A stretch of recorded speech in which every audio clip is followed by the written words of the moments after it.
Wannan shine labarin da ya tayar wa mutanen duniya hankali ko kuma in ce ke yawo a duniya a halin yanzu. Shin kun tuna jirgin Titanic wanda ya taba nitsewa shekara da shekaru wanda har aka yi film akan shi? To wasu manyan masu kuɗi guda biyar ne suka bata a yayin da suka shiga jirgin ruwa mai nutso wato submarine domin su je su ziyara ko su yawon bude ido a jirgin Titanic da ya nitse a cikin ruwa.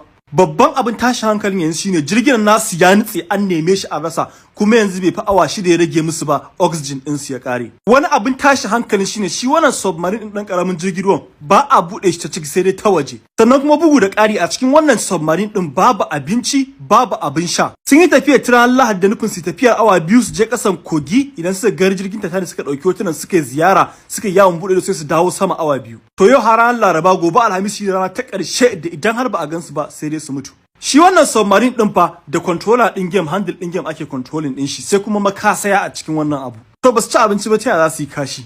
Kowanne a cikin masu kuɗin nan ya biya pounds 250 wanda ana magana wajen miliyan 250 kenan miliyan 250. A halin yanzu magana da nake ga muku ana can an bi sahun su amma har yanzu ba a gano su ba. Kuma ma ko da an gano su babu technology inda za a iya fito da su daga cikin wannan kogin a cikin wannan takin lokacin. Waɗannan su ne waɗanda suka nutse a cikin wannan jirgin ruwa kun gan su.